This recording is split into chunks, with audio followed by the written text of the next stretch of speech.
Hello friends, educational fact channel में आपका स्वागत है। हाजिर है आपके लिए आज की खास अपडेट को लेके। जैसा कि आप सभी को पता है कि एचपीआरसी ने जो जेबीटी की वैकेंसीज है वो निकाली है 600 पदों पे। हालांकि पद कम है, लेकिन उस पर बात नहीं करेंगे। इस वीडियो में हम बात करेंगे कि जो वैकेंसीज निकली हैं वो आपकी कैटेगरी वाइज कितनी कितनी जो डिस्ट्रिक्ट वाइज जो है वो बंटी है, क्योंकि डिस्ट्रिक्ट वाइज का जो डाटा है वो हमने पिछले कल देर शाम को आपको दे भी दिया था वैसे, लेकिन कैटेगरी वाइज जो डाटा है वो अवेलेबल नहीं था, क्योंकि जो पीडीएफ है वो काफ़ी ब्लर थी। और ऑफिशियल वेबसाइट पे अभी तक जो पीडीएफ है वो अपलोड नहीं हुई है, वो 10 बजे के बाद ही आपको देखने को मिलेगी। लेकिन हमें यहाँ पे न्यूज़पेपर में जो वो डिटेल है वो देखने को मिल चुकी हैं और हम आपके साथ वो शेयर करेंगे। तो यहाँ पे आप देख पाएंगे कि ये जो आपका पोस्ट कोड है 25004 करके, यहाँ पे ये पोस्ट कोड इन्होंने निकाला है। और जो सैलरी है आपकी 17,820 इसमें रहने वाली है। 60% आपको जो पता है वो आपके एज इट इज़ इसमें रहेगी। और 14 तारीख से आपका 17 तारीख तक आप ऑनलाइन जो आवेदन है वो कर पाएंगे। इसके लिए पहले आपको वन टाइम रजिस्ट्रेशन यानी कि ओटीआर भी आपको फिलअप करना होगा, फिर आप ऑनलाइन रिक्रूटमेंट एप्लीकेशन जो है वो फिलअप कर पाएंगे। ओटीआर किस तरह से फिलअप कर पाएंगे उसके लिए सेपरेट वीडियो हम जल्द ही आपके लिए लेके आने वाले हैं। और उसके बाद जब 14 तारीख आ जाएगी तो 14 तारीख को हम आपको बताएंगे ऑनलाइन रिक्रूटमेंट एप्लीकेशन फॉर्म जो है वो किस तरह से फिलअप होना है, वो भी आपको डिटेल देंगे। तो इसके लिए आपने चैनल को सब्सक्राइब करके रखना है, ताकि आपको हर अपडेट जो है वो टाइम टू टाइम मिलती रहे और सही जानकारी जो है वो मिलती रहे। तो चलिए स्टार्ट करते हैं। तो सबसे पहले यहाँ पे आप देख पाएंगे डिस्ट्रिक्ट का नेम दिया गया है और वैकेंसीज दी गई है। टोटल डिटेल में बात करेंगे किस किस वैकेंसीज के लिए कौन से डिस्ट्रिक्ट में कितनी जो है वो वैकेंसीज निकली है। तो यहाँ पे बिलासपुर की बात करें तो जनरल कैटेगरी के लिए 14 वैकेंसीज है, जनरल ईडब्ल्यूएस के लिए 4 है, ओबीसी यूआर के लिए 6 है, बीपीएल में ओबीसी के लिए 1 है, एससी यूआर के लिए 7 है, एससी बीपीएल के लिए 1 है, एसटी के लिए 1 है। बाकी वार्ड ऑफ फ्रीडम फाइटर वगैरह वैकेंसीज इसमें नहीं है। फिर टोटल ये 34 वैकेंसी जो है वो बिलासपुर के लिए रहने वाली है। चंबा की बात करें, जनरल यूआर के लिए 21 है, ईडब्ल्यूएस में 7 है, ओबीसी यूआर में 9 है, बीपीएल में 2 है, एससी में 11 है, एससी बीपीएल में 2 है और एसटी के लिए 2 है। हमीरपुर के टोटल है 54।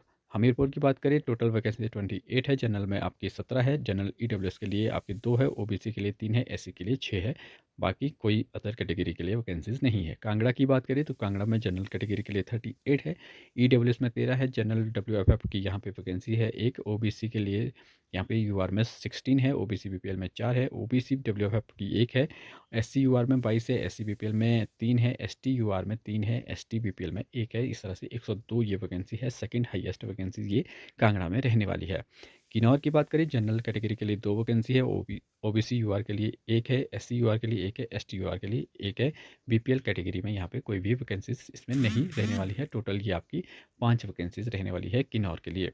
कुल्लू की बात करें, जनरल कैटेगरी में 11 है, ईडब्ल्यूएस में 4 है, ओबीसी यूआर में 5 है, ओबीसी बीपीएल में 1 है, एससी यूआर में 6 है, एससी बीपीएल में 2 है, एसटी यूआर में 1 वैकेंसी है। टोटल 30 जो वैकेंसीज है कुल्लू के लिए रहने वाली है।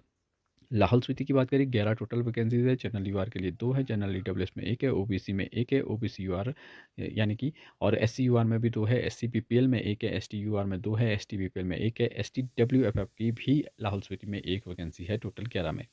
मंडी की बात करें, ये हाईएस्ट वैकेंसीज है आपकी और जनरल कैटेगरी में 37 टोटल वैकेंसीज है, जनरल ईडब्ल्यूएस में 13 है, जनरल डब्ल्यूएफएफ में यहाँ पे 2 वैकेंसी है, ओबीसी यूआर के लिए 17, ओबीसी बीपीएल के लिए 4, ओबीसी डब्ल्यूएफएफ के लिए 1 है, एससी यूआर में 21 वैकेंसीज है, एससी बीपीएल में 4 है, एससी डब्ल्यूएफएफ में 1 वैकेंसी है, एसटी यूआर में 4 है, एसटी बीपीएल में 2 है।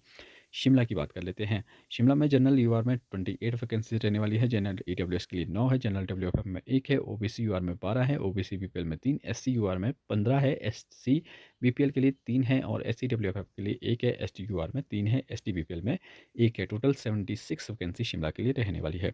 सिरमौर की बात करिए, जनरल यूआर के लिए 19 वैकेंसीज है, जनरल ईडब्ल्यूएस के लिए 7 है, जनरल डब्ल्यूएफएफ में 1 है, ओबीसी यूआर में 9, ओबीसी बीपीएल में 3, ओबीसी डब्ल्यूएफएफ में 1, एससी यूआर में 10, एससी बीपीएल में 3 और एसटी यूआर में 2, एसटी बीपीएल में 2। टोटल 57 वैकेंसी जो है वो यहाँ पे रहने वाली है। सोलन की बात करें, टोटल 56 वैकेंसी रहेगी, 19 जनरल यूआर के लिए है, ईडब्ल्यूएस में 7 है, जनरल एफएफ डब्ल्यूएफएफ के लिए 1 है, ओबीसी यूआर के लिए 9 है, ओबीसी बीपीएल में 2 है, ओबीसी डब्ल्यूएफएफ में 1 है और आपकी एससी यूआर में 11 है, एससी बीपीएल में 2 है, एससी डब्ल्यूएफएफ में 1 है, एसटी यूआर में 2, एसटी बीपीएल में 1 है। टोटल 56।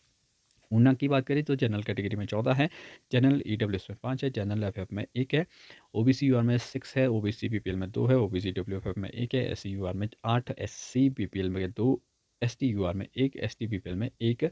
इस तरह से 41 है और टोटल आपकी 600 वैकेंसीज रहने वाली है।